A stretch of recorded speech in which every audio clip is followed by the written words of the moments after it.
예, 여러분 미국에서는 미식 축구의 인기가 정말 높습니다. 여러분 미식 축구 감독 가운데요, 빈스 름바르디라는 감독이 있는데 이 분은요, 미국 미식 축구계의 신화 같은 존재입니다.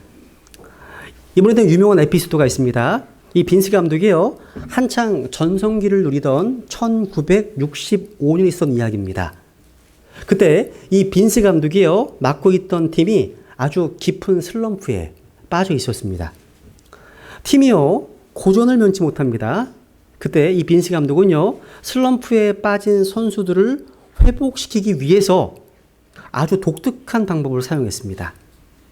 빈스 감독은요, 산전, 수전 다 겪었던 선수들을, 노장 선수들을 불러놓고서 이렇게 말했습니다. 여러분, 우리 기초부터 다시 시작합시다. 이렇게 얘기했습니다. 그러면서 미식 축구 럭비 공을 들어 올리면서 여러분, 이것이 바로 미식 축구 공입니다. 라고 하면서 꼭 초등학생들을 가리키듯이 백전노장들을 가리켰다고 합니다. 이 빈스 감독이 무엇을 의도하고 이런 행동했을까요? 기본기를 회복하자는 겁니다. 기본기요. 그러니까 미식 축구공이 어떻게 생겼는지도 정확히 모르던 그때 가장 처음으로 돌아가 다시 기초부터 시작하자는 겁니다. 기초부터요. 그렇다면 우리 베다니 침례교회가 다져야 될 기초가 무엇일까요? 왜 우리가 오늘 주일 오후에 계시록과 같은 성경 강해를 뒤로 미루고 1년 정도 제자훈련 시리즈를 계획하면서 그리스도인의 기본기를 다지려고 할까요? 기초를 다지고 그리스도인의 기본기를 다지는 것은 아무리 강조해도 지나치지 않기 때문입니다. 여러분, 예수님을 따르는 이들 가운데에는요, 그냥 무리들도 있었습니다. 무리들이 있었고 또 제자들이 있었습니다. 무리와 제자는 다릅니다. 달라요. 무리는 자기 이익을 따라서 언제든지 떠날 수 있습니다. 예수님을요. 그런데 제자들은 예수님 주신 그 사명을 이루기 위해서 예수님을 끝까지 따랐습니다. 그 제자들을 통해서 교회가 세워져 갔습니다. 그 제자들이 있었기 때문에 우리 손에 이 성경이 오게 된 것이고 우리에게까지 복음이 전파되게 되었던 겁니다. 제자들이 있었기 때문에. 오늘날 여러분, 신문이나 언론에 보면 한국 교회는 교회가 위기를 만났다, 교회가 변질됐다, 교회가 병들었다, 타락했다, 이런 얘기를 너무나 많이 보게 됩니다. 이런 상황 속에서 여러분, 우리 신약교회가 회복해야 될 핵심, 교회가 다시 다져야 될 기본기가 무엇일까요? 그게 바로 십자가입니다. 십자가입니다. 오늘날 어려움을 만나서 교회가 가장 먼저 해야 할 급선무는 바로 이 십자가의 사랑을 회복하는 겁니다. 여러분, 교회가 아무리 여러 프로그램을 자랑하고 이러한 저러한 많은 일을 한다고 하더라도 이 교회에 십자가가 선포되지 않는다면, 또 그 십자가가 보이지 않고 있다면 단언컨대 그 교회는 병든 교회입니다. 이런 의미에서 요한복음 3장 16절, 이 말씀은요, 저를 비롯한 모든 크리스찬들의 마음에 담고 있어야 될, 또 묵상해야 될 정말 중요한 말씀입니다. 먼저 이 본문을요, 제가 짧게 한번 요약해 볼게요. 이 본문의 주어가 누굽니까? 주어가 누구죠? 다른 말 말해서 구원의 주체가 누굽니까? 하나님이십니다. 하나님께서 세상을 이처럼 사랑하사. 구원의 주체는 하나님이십니다. 그러면 구원의 대상은 누구죠? 대상? 세상을 사랑하사. 세상이 되는 겁니다. 바로 세상에 속한 사람들이죠. 하지만 사람들이 구원의 주체와 대상을 바꿔버릴 때 타락이 찾아옵니다. 하나님께서 세상을 사랑하신 것이지 세상이 하나님을 사랑하신 것이 결코 아닙니다. 또 구원의 높이, 구원의 깊이, 구원의 넓이, 크기가 어느 정도일까요? 하나님께서 세상을 이처럼 이처럼. 이게 구원의 깊이고 넓이고 높이고 크기입니다. 이처럼입니다. 즉 예수님께서 인류를 구원하시기 위해서 십자가에 매달려 죽으실 만큼 사랑하신다는 걸 보여준 겁니다. 따라서 십자가는요, 하나님의 사랑의 깊이고 넓이고 크기를 상징하는 겁니다. 그리고 하나님께서 인간을 구원하신 동기는요, 사랑입니다. 하나님께서 세상을 이처럼 사랑하셨기 때문에 독생자를 보내신 겁니다. 동기가 사랑이라는 거예요. 하나님께서 우리를 구원하신 동기는 뭐라고요? 사랑입니다. 우리에 대한 사랑 때문입니다. 그리고 우리가 그 하나님의 크신 사랑을 받을 수 있는 조건이 뭐예요? 조건. 그분에 대한 믿음입니다. 믿음입니다. 하나님이 아무리 큰 사랑을 베푸셨더라도요, 인간이 그것을 받아들이지 않으면 아무 소용이 없는 거예요. 그분을 믿는 자마다. 그래서 여러분, 하나님의 구원의 방법은 바로 독생자 예수 그리스도를 이 땅에 보내시는 것이고, 또 인간이 구원받을 수 있는 방법은 그 독생자를 뭐 하는 거예요? 믿는 겁니다. 믿음이라는 거예요. 그러니까 여러분, 인간이 구원받을 수 있는 조건은 지식인이냐, 비지식인이냐, 이게 아니에요. 가난한 자냐, 부자냐, 이게 아닙니다. 오로지 예수 그리스도에 대한 믿음을 가진 자입니다.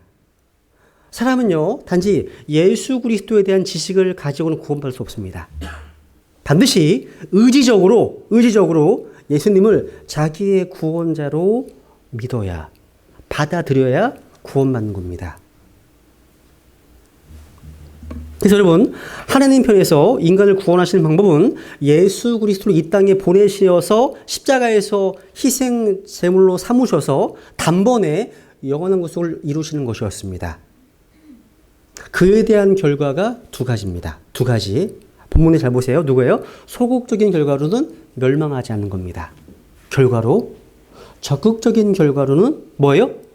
영존하는 생명을 얻는 겁니다. 제가 지금까지 요약해드린 이 내용들은요, 한 번에 하나씩 살펴볼 수 있을 만큼 엄청난 주제입니다. 한 주에 하나씩 살펴봐도 돼요. 그래서 영국의 유명한 설교자였던 햄리 무어하우스가요, 시카고에 있는 무디 교회에서 집회를 할 때 월요일부터 토요일까지 선택한 본문이 뭔지 아세요? 이 본문이에요. 요한복음 316조 이 본문입니다. 이거 가지고 설교했습니다.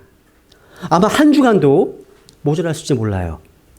발원지에서 솟아나는 샘물처럼 이 구절에 들어있는 하나님의 그 사랑은 아무리 퍼내도 마르지 않습니다.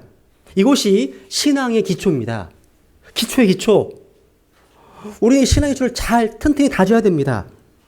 교회 안에 이 십자가가 선명하게 각인되어 있지 않다면 타락한 겁니다. 여러분, 십자가는 우리가 벽에 놓고 걸어놓는 감상하기 위해서만 장식품이 아닙니다.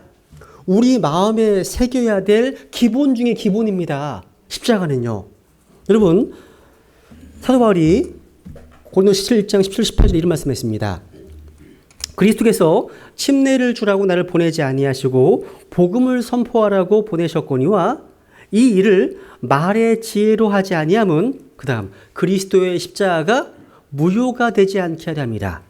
그 다음 십자가를 선포함이 멸망하는 자들에게는 어리석은 것이로되 구원받은 우리에게는 하나님의 권능이니라. 십자가를 선포하는 게 이렇게 중요하다는 거예요. 여러분, 이 십자가는요, 세상 이치와 정반대입니다. 특이해요. 세상 이치에 역행하는 법칙이라는 거예요. 그 때문에 세상 사람들은요, 심지어 예수님을 영접한 그리스도인조차도 이 십자가를 믿고 받아들이기가 상당히 어려움을 겪습니다. 세상 이치는 저등한 존재가 고등한 존재를 위해서 희생당한 것을 당연하게 여깁니다. 이것이 마치요, 물이 위에서 아래로 흐르듯 당연한 이치입니다. 자연스러운 이치입니다. 여러분, 고기 좋아하세요? 저 고기 좋아해요. 우리 아이들 너무 좋아합니다. 많은 사람들이 육식을 좋아해요. 또 가죽 옷과 가죽 가방을 좋아합니다. 가죽 가방. 근데 우리가 그렇게 많은 동물들을 잡아서 요리를 해먹고 가죽을 벗겨서 옷이나 가방을 만들면서도 여러분, 양심의 가치를 느끼십니까, 여러분? 마음에? 느끼지 않습니다. 왜요? 그 동물들이 사람보다 저등한 존재이기 때문입니다. 우리가 소를 키우는 것도 소를 사랑해서 키웁니까? 사랑해서가 아니죠. 소를 뭐 하기 위해서? 잡아먹기 위해서 하는 거 아니에요? 뭐 개는 다를지라도 개는 다양하잖아요. 이처럼 고등한 존재에 의해서 저등한 존재가 이용당하고 희생당하는 것. 이것이 지극히 당연한 세상의 이치입니다. 그런데 유독 십자가의 복음은 지극히 자연스러운 이치를 역행합니다. 어떻게 우리와 비교도 되지 않는 천지를 창조하신 창조주께서 우리 같은 별 볼 일 없는 인생을 위해서 십자가를 지고 죽을 수 있다? 이게 세상 이치입니까? 이게 믿기지 않는 게 당연한 거예요. 우리 그리스도인들도요, 자신도 모르는 사이에 이 세상의 법칙에 너무 익숙해 있습니다. 그래서요, 예수를 믿는다고 하면서도요, 십자가가 우리 마음에 잘 새겨져 있지 않습니다. 우리는요, 그리스도의 이 십자가의 정신을 회복해야 됩니다. 그 우리 베드로 심내교회가 우리 그리스도인이 회복해야 될 가장 기본 중의 기본입니다. 기본을 탄탄히 하지 않고는요, 출렁이는 세상 속에서, 그 물결 속에서 그리스도인으로 온전히 살아갈 수가 없습니다. 기본이 중요한 거예요. 대부분의 신약교회의 지체들, 대부분 아니겠죠. 많은 지체들이요, 구원받자마자 갑자기 이게 기초에서 갑자기 레벨이 확 뛰어 10단계로 뜁니다. 사이가 비어있어. 사이가 비어있어요. 기본을 차곡차곡 채워야 되잖아요. 그죠? 너희 믿음의 뭐예요? 믿음의 지식입니까? 덕입니다. virtue, 덕이에요. 너희 믿음의 덕의 지식을인데, 믿음에서 덕을 생략하고 지식이 뛰어가요. 그러니까 욕먹는 거예요. 사람이 안 됐는데. 그러면 덕이 없이 지식을 갖게 되면 지식이 무기가 됩니다. 흉기가 돼요. 우리가 싸워야 될 주적을 놓친다는 거예요. 여러분, 이 십자가의 사랑을 우리 마음속에 가지고 있을 때 세상을 이길 수 있는 힘이 있습니다. 힘이 있습니다. 여러분, 하나님은요, 그 사랑을, 십자가 사랑을 우리 마음에 넓게 부어주셨습니다. 한번 로마서 5장 5절. 로마서 5장 5절.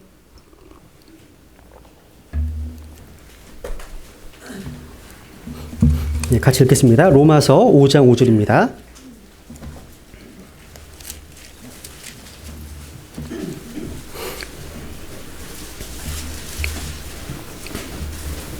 찾았으면 같이 읽습니다. 시작.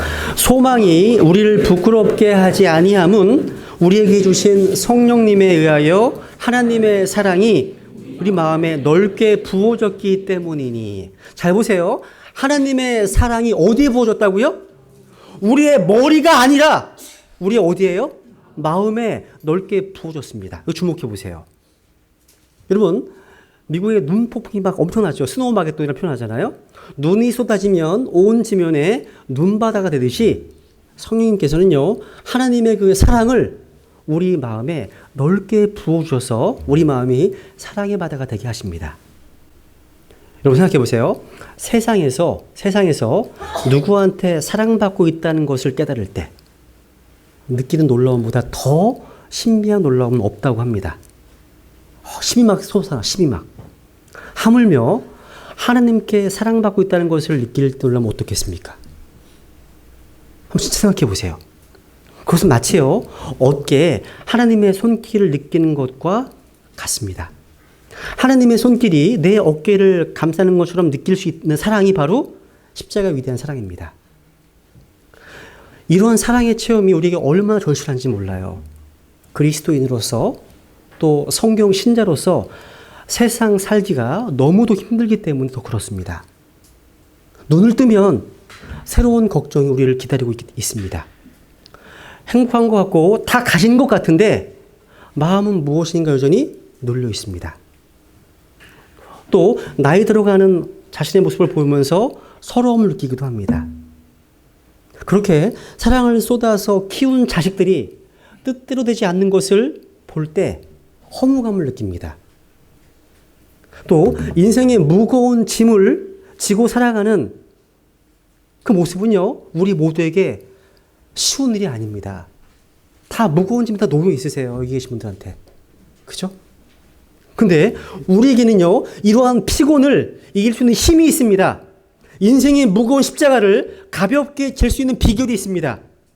아무리 남보기에 고생스럽다 하더라도요, 감사하고 찬송하면서 태산을 넘어갈 수 있는 능력이 우리에게 있습니다. 그게 바로 이 하나님의 사랑을 체험하는 것입니다. 여러분, 인생을 밝게 살 수 있는 능력의 원천이 바로 여기에 있다는 거예요. 여러분, 까다로운 집안의 시집간 여성이 그렇게 힘든 시집살이를 잘 견디는 힘이 어디에 있습니까? 어디서 와요? 남편의 사랑입니다. 남편이 정말 자기만 사랑하는 줄 알면 웬만한 것은 다 견딜 수 있습니다. 하나님의 사랑, 이 위대한 십자가의 사랑을 깊이 들여마십시오. 바위처럼 무거운 인생의 무거운 짐도 조그마한 조약들처럼 느껴질 수 있을 겁니다. 그렇게 되면 우리 입에서 뭐가 나올까요? 찬송이 흘러나오고 감사가 절로 나오게 될 겁니다. 우리가 구원받은 성도라면, 또 우리가 성경 신자라면 이 사랑해 주는 신비한 힘을 가지고 살아야 되지 않겠습니까? 나 같은 것을 하나님이 이처럼 사랑하시는 사실을 생각할 때마다 세상도 작아 보이고 문제도 작아 보이는 경지를 터득해야 됩니다. 바울은 그런 사람이었어요. 바울은요, 환난이나 곤경이나 핍박이나 기근이나 벌거벗음이나 위험이나 칼, 이 모든 것을 이길 수 있는 비결이 어디 있다고 했습니까? 이 모든 것 가운데서 우리를 사랑하신 그분을 통해서 정복자들보다 더 나은 자입니다. 우리를 사랑하시는 주님한테 있음을 고백했습니다. 여러분, 신앙생활을 잘한다는 것, 영적으로 성장한다는 것, 그 표식이 뭘까요? 표식. 성경 지식이 증가하는 것? 이것만 가리킬까요? 그것만이라면 우리 다 고시원 들어가면 돼요. 들어가서 성경만 파면 되겠죠. 그건 한 부분일 뿐입니다. 여러분, 영적으로 성장했다는 것은요, 다른 말로 하면 아무런 대가 없이 희생하고 이유 없이 헌신하는 것으로 드러납니다. 그럼 성장하신 겁니다. 가정에서, 직장에서 먼저 섬기고 먼저 헌신하는 것입니다. 자신의 삶에서 이런 십자가의 사랑의 정신이 흐르게 하는 겁니다. 제가 지금까지 좀 뼈아프게 얻은 교훈이 하나 있습니다. 그것은 사람은요, 하나님의 특별한 은혜가 아니면 잘 바뀌지 않는다는 거예요. 잘 안 바뀌어요. 어떤 분들은 부부 사이에 치약 짜는 것 가지고도 다툽니다. 중간부터 짠다. 안 바뀌어요. 그러면 어떻게 해야 돼요? 본인도 중간부터 짜면 돼요. 본인도. 따라해주면 돼요. 그래서 여러분, 가정이 행복하기 위해서는요, 상대방을 가르치고 교정하려 해서는 안 됩니다. 특히 우리 이 새치혀로 바꿀 수 있는 존재가 아닙니다. 먼저 내가 낮은 곳으로 내려가서 내가 먼저 섬기고 헌신할 때, 그리스도의 십자가가 내 안에 실천될 때, 그때 가정이 변화되고 관계가 회복됩니다. 이 중요합니다. 저희 교회도요, 누가 이야기하지 않아도 일이 많아서 힘든 지체들이 보이면 함께 동참해주고 함께 도와주는 지체들을 제가 보면서 하나님께 참 감사합니다. 이름 없이 또 빚도 없이 아무런 대가도 없이 낮은 곳으로 가서 먼저 섬기고 또 먼저 헌신하는 사람들의 모습을 보면, 저분들 가슴 속에 이 십자가의 사랑이 흐르고 있구나. 십자가의 정신이 지금 새겨져 있구나. 이런 생각이 듭니다. 그렇다면 여러분, 우리가 이처럼 십자가 이 사랑을 한번 묵상해보고 또 삶 속에서 이 십자가를 실천하고 그렇게 애를 쓰면 어떤 유익이 있을까요? 두 가지로 나눠서 한번 설명해 보겠습니다. 두 가지 나누어서요. 첫 번째, 십자가가 흐르게 되면요, 이 땅을 사는 동안 참된 평안을 얻게 됩니다. 평안 얻게 됩니다. 실제예요. 평안해요. 평안합니다. 여러분, 이 평강, 화평, 평안 같은 피스란 단어죠. 이 평안이야말로 오늘날 현대인들이 풀어야 될 아주 과제 중에 하나입니다. 어느 자료를 보니까요, 미국 성인들이 가장 많이 복용하는 약 중에 하나가 항우울제랍니다. 항우울제. 12세 이상 미국 사람 중에서 약 11%가요, 이 약을 복용 중이라고 합니다. 특히 백인이 흑인보다 더 많이 복용하고 여성이 남성보다 2배 이상 더 많이 복용한다고 합니다. 무엇이 세계 최강대국이라는 미국을 이렇게 우울하게 만들었을까요? 여러분, 영어로 이게 안전, security, 이 안전이라는 단어. 이 단어가요, 원래는 근심 걱정 없는 이라는 뜻의 그 securitas라고 하는 라틴어에서 파생된 단어입니다. 그러니까 진정한 안전은 뭐냐면 내 마음이 편한 거예요. 마음에 근심 걱정이 없는 상태를 말하는 겁니다. 오늘날 현대인들은요, 외부로부터 침입하는 도둑을 막기 위해서 담장을 높이 쌉니다. 또 2중, 3중의 잠금 장치를 설치합니다. 또 보안업체 등의 철통 경비를 부탁합니다. 그런데 정작 자신의 내부에서 침입하는 적은 다스릴 수 없어서 수면제를 먹지 않으면 잠도 못 잡니다. 불안해서. 이 현실 아닙니까? 이런 현대인의 모습을 무엇 설명할 수 있을까요? 이런 모습이 진정 안전 가운데 거한 모습입니까? 무엇이 현대인들 이렇게 불안에 떨게 만들었을까요? 저희 배달의 신대기는 그 암 환자분들이 몇 명 있으시잖아요. 그죠? 기도하는 분들이 계시잖아요. 제가 얼마 전에 그런 기사를 봤습니다. 여러분, 이 암, 이분 누군지 아세요? 암에 관한 기사를 읽는데 깜짝 놀란 적이 있습니다. 이 MD 앤더슨 종신교수 김의식 박사의 암 이야기입니다. 여러분, MD 앤더슨 그 암센터는요, 세계 최고의 암 전문 병원입니다. 그런 곳에 이제 전문 이제 어떤 종신 교수로 있던 그 김의식 박사가요, 암과 관련해서 인터뷰를 했습니다. 기사를 제가 읽어봤습니다. 들을 게 참 많더라고요. 이렇게 얘기를 합니다. 이분이요. 한국의 암 환자는 멀리서 봐도 금세 티가 납니다. 다들 얼굴에 근심이 가득하고요. 어깨가 축 처져 있습니다. 그래서 이 과도한 걱정은 오히려 암세포를 키우는데 암에 대한 잘못된 정보를 믿고 치료를 망치는 경우도 많아서 답답한 때가 많이 있답니다. 미국 사람들은요, 생명은 하나님께 달려있다고 믿기 때문에 여유가 있습니다. 농담도예요. 그런데 한국 사람들은 암 죽는 줄 알아요, 바로. 선생님, 저 몇 개월 살아요. 의사가 하는 말이, 그걸 내가 신이냐고, 어떻게 하냐고. 그거 3개월, 그걸 어떻게 몰라요. 실제로요, 말기암 환자였는데, 아직까지 이해가 안 가는 환자가 20명 넘게 있답니다. 지게상준에 있다는 거예요. 그러면서 여러 가지 질식들을 이제 열거했는데, 그 중에 제 눈길을 이제 끌었던, 그 잡아끈 대목이 있었습니다. 우리 몸에요, 암세포를 잡아먹는 고마운 면역세포가 있어요. 그거를 이제 NK세포라고 합니다. 내추럴 킬러 셀이라고 합니다. 자연살해세포, 이렇게 번역할 수 있을 것 같습니다. 그러니까 사람 몸에요, 이 자연살해세포가 많으면 암에 잘 안 걸립니다. 안 걸립니다. 또 암에 걸려도 치료가 잘 된다는 거예요. 그런데 이 암에 대한 권위자가 이 NK세포를 설명하면서 결론을 이렇게 얘기합니다. 이 국민일보인데요. 조선일보에 이렇게 실렸습니다.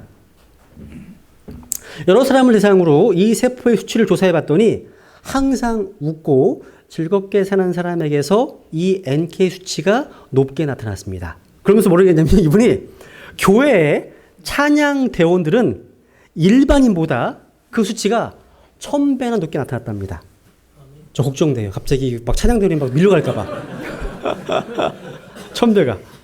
그러니까 기쁨 속에서 노래하고 감사하고 기도하고 또 하나님 말씀을 통해서 은혜와 깨달음을 얻게 되면 암에 대한 정력이 무척 높게 나온다는 거예요. 이게 의학계에서 정설이 되었다는 겁니다. 그래서 여기 보면 찬양대원의 NK세포 1000배. 이거를 대세기라 이런 걸로 결론을 맺었습니다. 그러니까 이게 종교신문도 아니고 오히려 종교에게만 나와도 굉장히 기사를 삭제해버리는 일반 신문에서 내린 결론입니다. 게다가 나 같은 목사가 아니라 암 전문가가 내린 결론입니다. 그래서 이 말씀 이거 보면서요. 잠언 17장 이런 말씀이 있습니다. 즐거운 마음은 약같이 좋으나 상한 영은 뼈를 썩게 한다고 뼈를 말린다고 되어 있죠? 그죠? 즐거운 마음은 메디슨, 약처럼 좋답니다.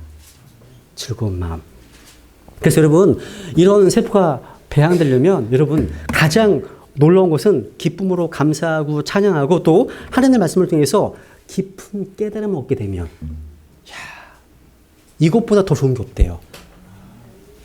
그래서 여러분 뭐 영양가 높은 음식 찾아서 먹고 뭐 하여튼 비타민 챙겨 먹고 뭐 이런 생기는 게 아니라 창조주신 하나님을 기뻐하고 찬양 감사할 때 생긴다는 것. 그래서 여러분, 그 참된 평안이요, 진짜 복음에 있다는 거예요. 우리가 반드시 기억해야 할 것이 있습니다. 참된 평안은요, 십자가 정신이 흐를 때 함께하는 것이지 헛된 평강을 전하는 변질된 복음으로는 얻을 수 없다는 겁니다. 요즘 안타깝게도요, 많은 교회 강단에서 진리의 물탄 복음, 이상한 복음이 선포되고 있습니다. 예수 믿으면 복 받습니다. 이 말은 뭐 성경 어떻게 보기에 복을 어떻게 정의했다 해서 뭐 이해할 수 있습니다. 이 말까지는. 근데 예수 믿으면 부자가 됩니다. 예수 믿으면 성공합니다. 예수 믿으면 자녀들이 좋은 대학 갑니다. 이런 것들. 이건 문제가 있죠. 심각합니다. 여러분, 예수 믿으면 받게 될 복들이 이 세상에서 필요로 하는 물질적인 것이 전부인 것처럼 비춰진다는 뜻이죠. 그죠? 이것은 하나님의 영적인 복을요, 저급한 것으로 전락시키는 겁니다. 이런 메시지가 복음인 것처럼 오늘날 교회 강단에서 전해지다 보니까 영적인 것들이 육신적인 것으로 변질되어 버린 거란 사실입니다. 정말 여러분, 예수님을 잘 믿고 신앙생활 잘하면 복받아서 사업 잘 되고 자녀들이 좋은 대학 가고 그런 식으로 이 땅에서 잘 먹고 잘 사는 것만을 여러분이 원하신다면, 예수님을 열심히 믿었는데 신앙생활 잘했는데도 불구하고 사업과 생활이 어려워서 눈물로 신음하는 분들은 어떻게 되겠습니까? 생각해 보세요. 복음은 그런 게 아니에요. 여러분, 잘 되면 축복입니까? 안 되면 저주예요? 아니에요, 여러분. 요나서에 보면요, 요나가 하나님 말씀에 정면으로 도전하는 장면이 나오죠. 하나님께 반기를 든 겁니다.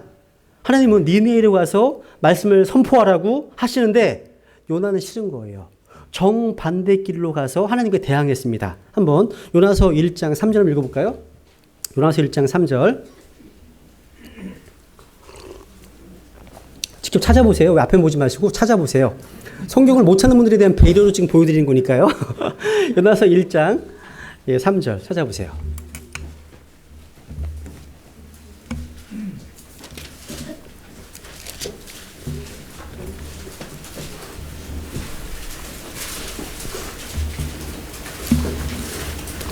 요나서 1장 3절 찾으셨으면 같이 읽죠. 3절. 오바댜, 요나, 미가, 나움 이렇게 되어 있죠. 요나서 1장 3절. 시작. 그러나 요나가 주의 앞을 떠나 다시스로 도망하려고 일어나 요바로 내려가서 다시스로 가는 배를 만나매 이에 그가 주의 앞을 떠나 그들과 함께 다시스로 가려고 뱃삭을 내고 그 안으로 들어가니라. 이거 잘 보세요. 지금 요나는요, 하나님의 명령을 거역해서 의도적으로 하나님이 가라고 명령하신 곳과 정반대 방향으로 다시스로 도망하려고 합니다. 그런데 정말 이상한 일이 벌어졌습니다. 보세요. 여기 지금 이게 한글 성경은 이제 번역을 위해서 연결해서 번역했지만 영어로 보시면 지금 요나가요, 요바로 내려갔습니다. 내려갔는데, 그가 마침 다시스로 가는 그 배를 발견한 거예요. 이런 내용이에요. 그러니까 그때에 맞게 다시스로 가는 배를 만난 거란 거예요. 제가 어느 자료에 보니까요, 그 당시의 배는 유람선이 아니라 무역선이라고 합니다. 그 당시의 배들은 요즘처럼 자주 오는 게 아니에요. 필요에 따라서 며칠에 한 번, 심지어는 몇 주에 한 번씩 온다는 거예요. 근데 지금 요나가요, 하나님께 반기를 들고 하나님이 원하시는 길과 정반대 길로 가려는데 마침 뭐가 온 거야? 대박이야, 대박. 배가 온 거야, 배가 온 겁니다. 배가 온 겁니다. 요나는 아마요, 하나님께서도 자신의 선택을 인정하고 지지하신 것이라고 생각했을 것 같습니다. 상상해 보는 거야. 환경이 잘 풀리잖아, 바로. 이해가세요, 무슨 얘기인지? 오늘날 우리가 갖고 있는 잘못된 생각들이 하나 있습니다. 그것은 일이 잘 되고 잘 풀리면 그것을 하나님의 뜻이라고 여기는 겁니다. 오늘날 교회가 커지면 하나님께서 기뻐하시는 부흥이고 사업이 잘 되면 하나님이 베푸시는 축복이라고 여깁니다. 이런 생각들 때문에 오늘날 많은 크리스찬들이 꽁 잡는 게 매지 라는 식의 결과 지상주의에 빠져 있습니다. 때로는 목적을 이루기 위해서 편법이나 불법을 동원하는 일들도 벌어지곤 합니다. 그렇다 보니까 세상 사람보다 교회 다니는 사람들이 더하다라고 하는 세상의 조롱을 받게 되는 겁니다. 교회가 그동안 변질된 복음을 열심히 심은 결과입니다. 그러나 하나님의 명령을 거역하고 다시스로 도망가려던 차에 다시스로 가는 배를 만나서 의기양양하게 배에 올라탔습니다. 근데 그 요나에게 엄청난 고난에 빠집니다. 그 다음 4절에 보세요. 4절 읽어보세요. 같이 시작. 그러나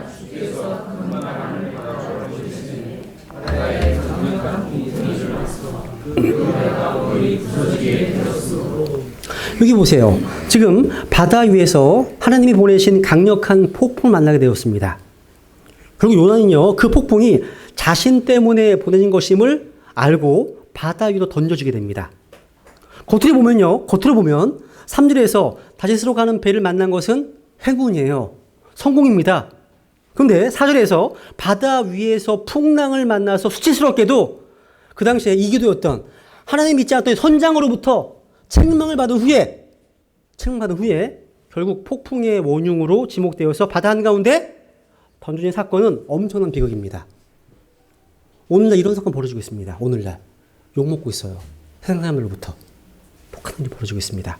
근데 영적인 눈을 뜨고 보면 그 비극적인 사건이 잘못된 요나의 선택과 생각을 교정시키는 하나님의 징계라는 사실입니다. 축복이라고 할 수 있어요. 이게요. 이 부분에서 오늘날 라오디게아 교인들이 헷갈려하고 있다는 거죠. 오늘날 교회가 타락하고요. 변질되어서 영적인 관점에서 보는 것을 가르치지 않고 그저 눈에 보이는 것에 따라서 좋은 대로만 가르치기 때문입니다. 그래서 얼마 전 작년 11월 12월 달 27만 되면 고3 수험생 자녀를 둔 학부모들로요. 교회가 미어 터집니다. 그래서요. 기도 시간마다 우리 아들, 우리 딸 대학 보내달라고 그러는 기도 소리가 하늘을 찌른다고 합니다. 그런 기사를 본 적이 있습니다. 물론 자녀를 위해 기도하는 것은 나쁜 게 아닙니다. 그런데 평소 공부 안 하고 놀기만 하던 그 아이가 부모의 기도로 찍는 것보다 다 맞아. 그래서 갑자기 점수가 오르는 일은 없다는 거예요. 만약 그렇다면 그동안 열심히 공부하니 뭐가 되는 거예요? 아니잖아요, 여러분. 제가 생각하기에 공부를 열심히 안 한 아이는 그 해 대학 떨어지는 게 축복입니다.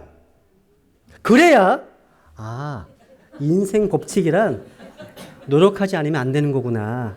노력하지 않으면 하나님이 도와주지 않는구나. 유행받았듯이요. 교회에 나가 기도만 한다고 되는 것이 아니구나. 깨달아 먹을 수 있다는 거죠. 동의하세요, 여러분?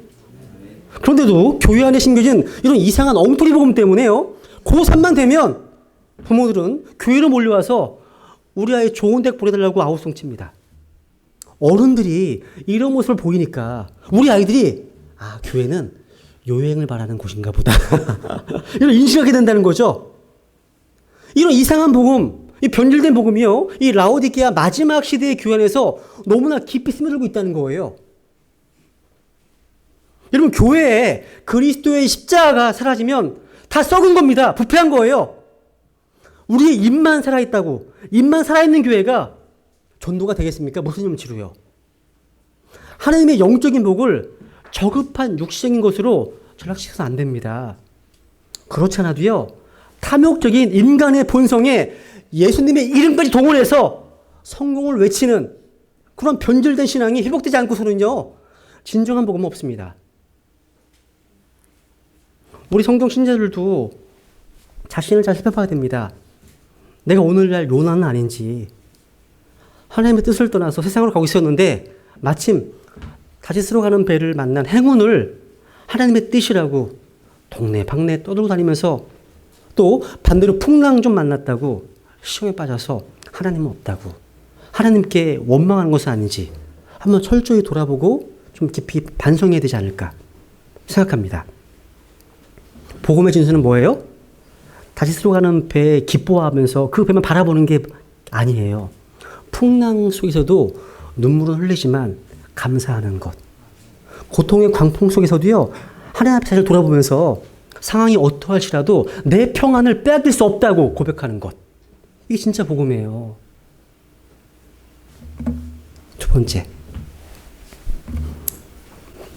우리의 삶에요, 이 십자가의 사랑이 흐르고 십자가가 각인되어 있고 우리가 예수님의 십자가를 실천하게 되면 죽음의 공포로부터 자유함을 얻게 된다는 사실입니다.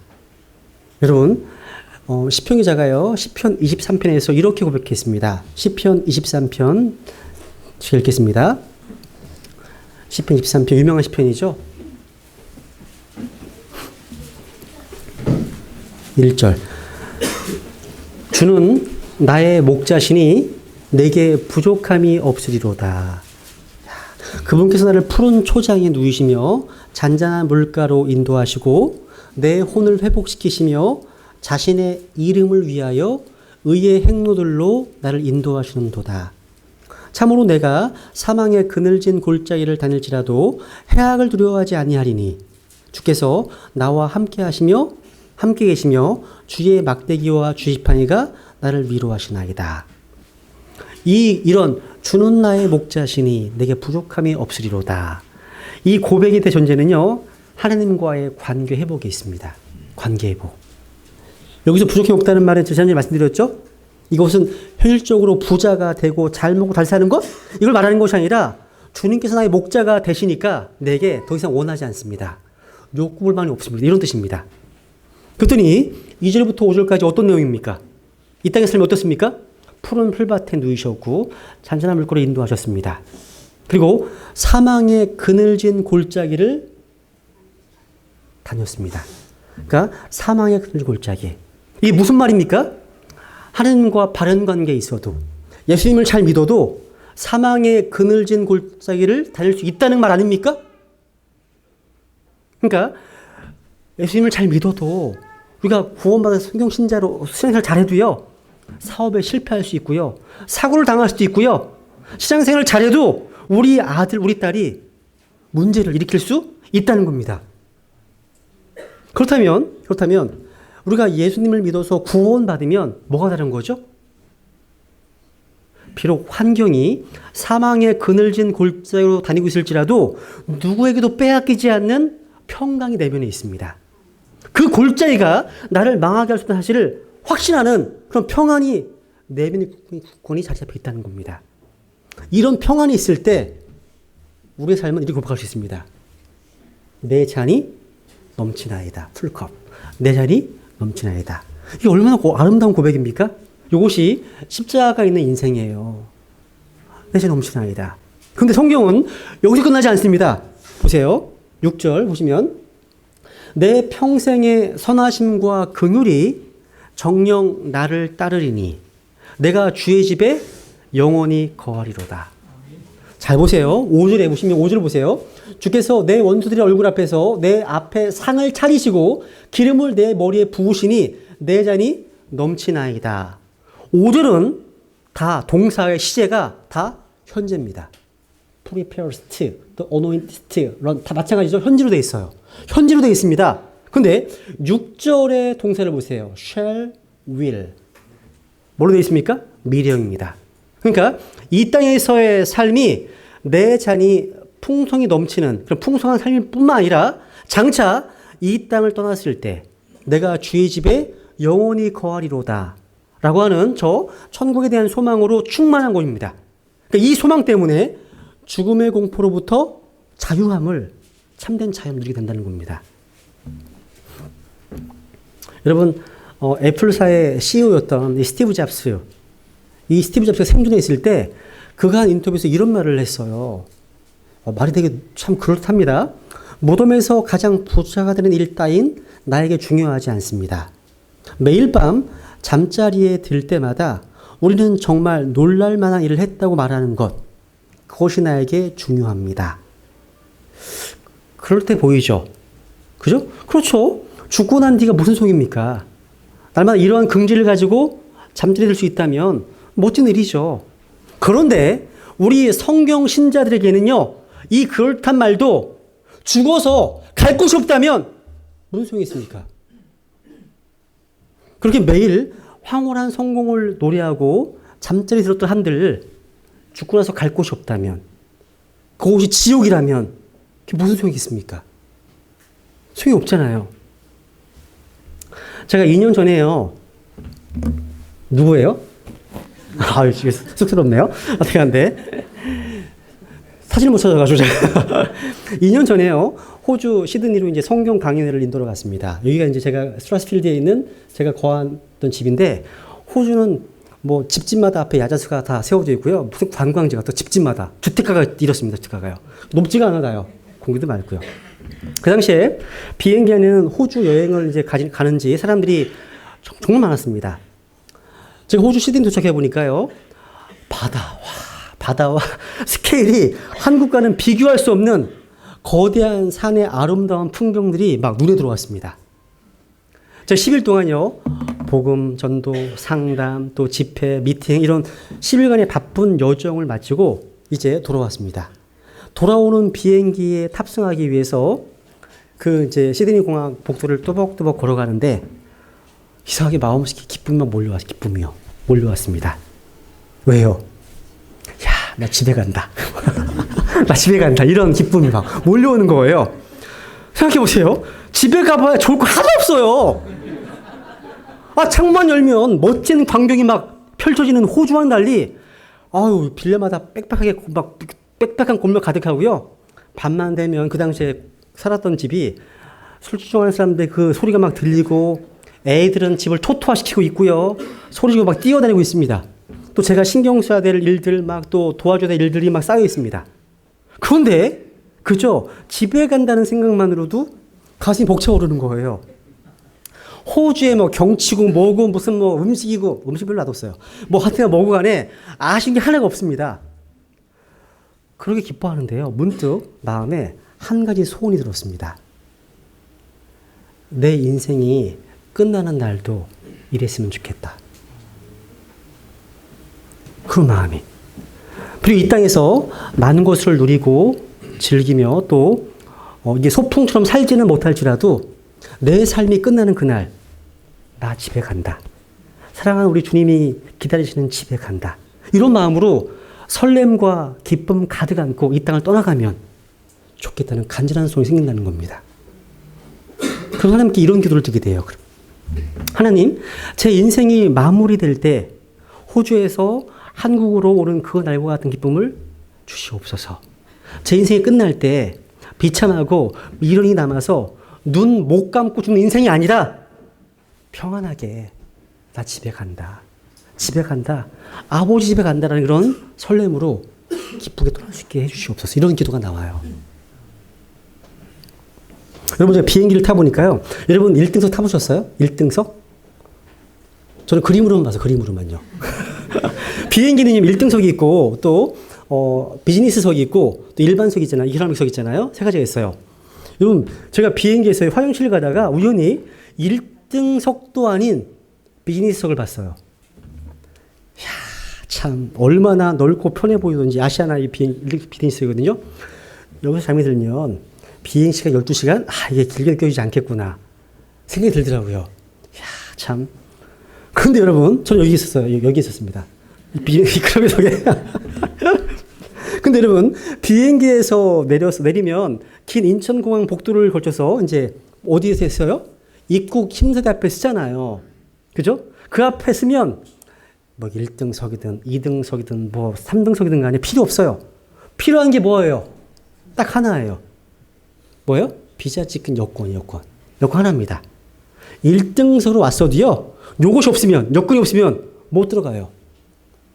내가 짐칸에 실려왔다 하더라도요, 이거 있으면 저 들어갈 수 있습니다. 여러분, 우리가 스티브 잡스처럼요, 이 땅에서 1등석 인생으로 살아가나, 아니면 3등석 인생으로 살아가나, 이 땅의 삶은 잠깐입니다. 저는 어제가 20살 같습니다. 어제가. 오늘이 나이가 거죠. 저는 우리 모두가요, 잠시 편안한 1등석에 앉기 위해서 애쓰는 인생이 보다 영원토록 거하는 천국에 들어갈 수 있는 여건을 단단히 소지한 인생, 시편 23편 6절인 인생 살았으면 좋겠습니다. 시편 23편을 보면서요. 인생이 두 종류밖에 없어요. 뭐요? 5절까지만 있는 인생이 있습니다. 이 땅에서 잔이 넘치고 풍성한데 그것으로 끝이 나는 인생이 있는가 하면 다른 하나는 뭐예요? 6절 있는 인생입니다. 내가 주의 집에 영원히 거하리로다. 고백 있는 인생입니다. 이 땅에서 안달복달하면서 예수님 이름 팔아서 성공하고 부자 되기만을 바라는 저급한 크리스찬이 아니라 어떠한 상황에서도요. 주님은 나의 목자시니 내가 부족함이 없습니다. 라고 고백할 수 있는 참된 평강 말입니다. 참된 평강. 그래서 이게 우리가 회복해야 될 기본기는 바로 이 십자가의 복음입니다. 복음입니다. 지금 현재의 삶이 고단하시고 또 삶 속에 또 많은 광풍 가운데 있으시다면 처음으로 돌아가시기 바랍니다. 처음으로요. 십자가를 다시 바라보시기 바랍니다.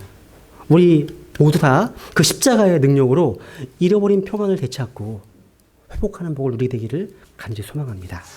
네, 기도하시겠습니다.